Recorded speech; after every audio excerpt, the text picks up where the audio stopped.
Leviathan.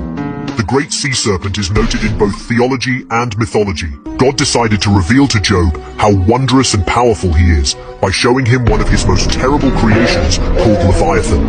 He introduces Leviathan as a great sea monster that inhabits the ocean.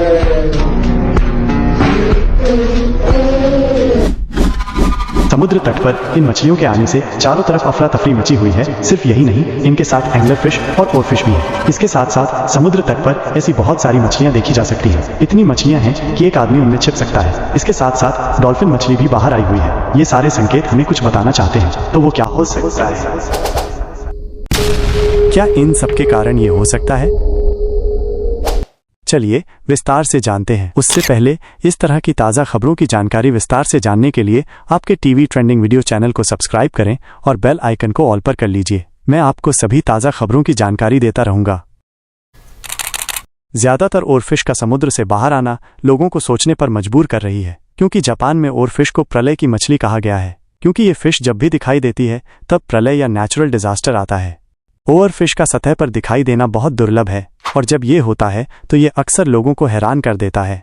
पौराणिक कथाएं Japan में ओवरफिश को रयुगु no चुकाई कहा जाता है, जिसका अर्थ है समुद्री देवता के महल का दूत। माना जाता है कि इसका दिखना भूकंप या सुनामी जैसी आपदाओं का संकेत है। वैज्ञानिक तथ्य: वैज्ञानिकों का मानना है कि ओवरफिश का सतह पर आना गहरे समुद्र में बदलावों जैसे कि भूकंपीय गतिविधि का संकेत हो सकता है, लेकिन इसका आपदाओं से सीधा संबंध अभी तक साबित नहीं हुआ है। चांदी जैसा शरीर: इसका शरीर बहुत लंबा और चांदी जैसा होता है। इसकी पीठ पर लाल रंग का एक लंबा पंख होता है। अजीबोगरीब दिखावट: इसकी दिखावट अजीबोगरीब होने के कारण ये बहुत से लोगों को डरावनी लगती है।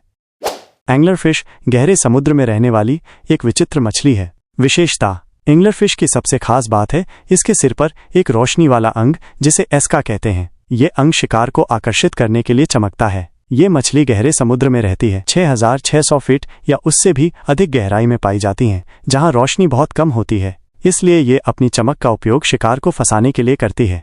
इनका जबड़ा बहुत बड़ा होता है और नुकीले दांतों से भरा होता है। एंगलर फिश गहरे समुद्र की मछली है जो समुद्र के तट पर आने पर जीवित नहीं रह पाएगी। इसके कई कारण हैं। गहरे समुद्र का दबाव: एंगलर फिश गहरे समुद्र के उच्च दबाव वाले वातावरण में रहने के लिए अनुकूलित होती है। समुद्र के तट पर दबाव बहुत कम होता है, जिससे उसके शरीर के अंग ठीक से काम नहीं कर पाते। तापमान: गहरे समुद्र का तापमान स्थिर और ठंडा होता है, जबकि तट पर तापमान में उतार चढ़ाव होता रहता है। एंगलर फिश इस तरह के बदलाव को सहन नहीं कर पाएगी। ऑक्सीजन का स्तर: गहरे समुद्र में ऑक्सीजन का स्तर अलग होता है। समुद्र के तट पर ऑक्सीजन का स्तर अलग होने से उसे सांस लेने में कठिनाई होगी। इसलिए यदि कोई एंगलर फिश समुद्र के तट पर आ जाती है तो उसके जीवित रहने की संभावना बहुत कम होती है। अगर वो अपनी जान देकर बाहर आई है तो वो हमें संकेत दे रही है कि कुछ घटने वाला है। ते ओलिव रिडले कछुओं का एक अद्भुत प्राकृतिक घटना है। ये समुद्री कछुओं की एक प्रजाति है जो ओडिशा के तटों पर सामूहिक रूप से घोंसला बनाने के लिए आती है। इनका नाम इनके ओलिव हरे रंग के खोल के कारण पड़ा है। इस दौरान लाखों मादा कछुए एक साथ समुद्र तट पर आती हैं और रेत में अपने अंडे देती हैं। ऋषिकुल्या नदी का मुहाना ओडिशा के गंजाम जिले में लुप्तप्राय ओलिव रिडले कछुओं के लिए एक प्रमुख घोंसला बनाने का स्थान बन गया है। ये मामला प्राकृतिक है और ये किसी भी प्राकृतिक आपदा की ओर इशारा नहीं कर रहा है। अगला मामला चौंका देने वाला है। तस्मानिया के पश्चिमी तट पर 157 झूठी किलर व्हेल फंस गई थीं और वे इतनी कमजोर हो गई थीं कि पानी में छोड़े जाने के बाद भी उनकी मृत्यु हो गई। इसे एक महत्वपूर्ण फंसे होने की घटना माना जाता है, जो 1974 के बाद तस्मानिया में इस प्रजाति का सबसे बड़ा मामला है। बचाव दल ने प्रतिक्रिया दी, लेकिन दूरस्थ स्थान और कठिन समुद्री परिस्थितियों के कारण उन्हें महत्वपूर्ण चुनौतियों का सामना करना पड़ा। शुरुआत में लगभग 90 व्हेल जीवित पाई गई। व्हेल की स्थिति और कठिन परिस्थितियों के कारण जीवित व्हेल को इच्छा मृत्यु देने का निर्णय लिया गया। परिणाम: दुर्भाग्य से कई व्हेल मर गईं। बाकी बचे हुए लोगों को इच्छा मृत्यु देने का निर्णय लिया गया। अधिकारी अब पर्यावरणीय और सांस्कृतिक संवेदनशीलता को ध्यान में रखते हुए शवों के निपटान को संबोधित कर रहे हैं। महत्व: ये घटना समुद्री स्तनधारियों के फंसे होने के चल रहे मुद्दे और बचाव प्रयासों में शामिल चुनौतियों को उजागर करती है। ये दूरस्थ स्थानों में बड़ी संख्या में बड़े समुद्री जानवरों से निपटने में कठिनाई को भी दर्शाता है। ये ध्यान रखना महत्वपूर्ण है कि समुद्री स्तनधारियों का सामूहिक फंसे होना जटिल घटनाएं हैं और सटीक कारणों का पता लगाना अक्सर मुश्किल होता है। लेविथान एक पौराणिक समुद्री राक्षस है जो विभिन्न धार्मिक ग्रंथों और पौराणिक परंपराओं में दिखाई देता है, विशेष रूप से हिब्रू बाइबल में। यहाँ मुख्य विवरणों का विवरण दिया गया है। बाइबल संदर्भ: लेविथान का उल्लेख पुराने नियम की कई पुस्तकों में किया गया है, जिनमें शामिल हैं अय्यूब की पुस्तक में लेविथान का विस्तृत वर्णन किया गया है जो उसकी अपार शक्ति और उग्रता पर जोर देता है। इसे एक ऐसे प्राणी के रूप में चित्रित किया गया है जो लगभग अजेय है। भजन संहिता में लेविथान को एक ऐसे प्राणी के रूप में दर्शाया गया है जिसे परमेश्वर ने वश में कर लिया है। यशायाह लेविथान को एक सर्प और परमेश्वर के शत्रुओं के प्रतीक के रूप में चित्रित करता है। विशेषताएं: इसे आमतौर पर एक विशाल सर्पीन या ड्रैगन जैसे समुद्री प्राणी के रूप में दर्शाया गया है।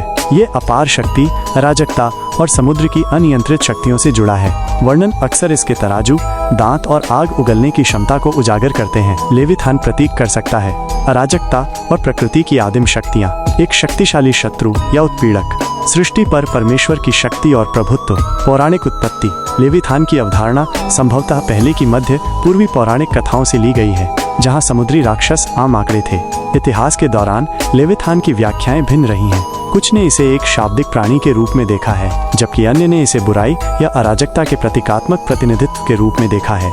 संक्षेप में, लेविथान एक राक्षसी समुद्री प्राणी की एक शक्तिशाली और स्थायी छवि है जिसने सदियों से कल्पना को मोहित किया है।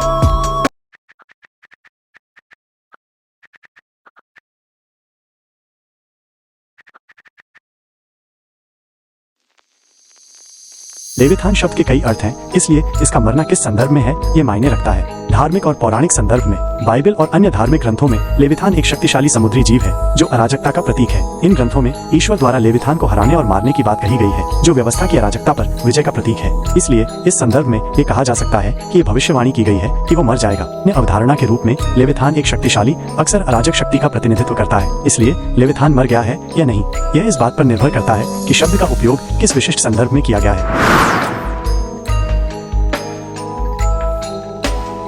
हाँ, अपनी जीवन शैली में छोटे छोटे बदलाव करके हम प्राकृतिक आपदाओं के प्रभाव को काफी हद तक कम कर सकते हैं। यहाँ कुछ उपाय दिए गए हैं। पेड़ लगाना।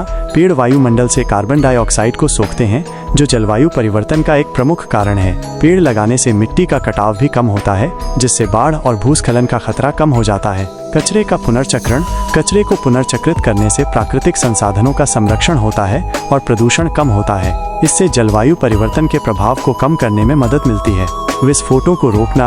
विस्फोटों से वायु प्रदूषण होता है और ये जलवायु परिवर्तन में योगदान करते हैं। हमें विस्फोटों को रोकने के लिए प्रयास करना चाहिए। ऊर्जा की बचत करके हम जीवाश्म ईंधन पर अपनी निर्भरता को कम कर सकते हैं, जिससे जलवायु परिवर्तन के प्रभाव को कम करने में मदद मिलती है। जल संरक्षण करके हम सूखे की संभावना को कम कर सकते हैं। स्थानीय उत्पादों का उपयोग करके हम परिवहन से होने वाले प्रदूषण को कम कर सकते हैं। ये छोटे छोटे बदलाव मिलकर एक बड़ा बदलाव ला सकते हैं। यदि हम सभी मिलकर प्रयास करें तो हम प्राकृतिक आपदाओं के प्रभाव को कम कर सकते हैं और एक बेहतर भविष्य बना सकते हैं।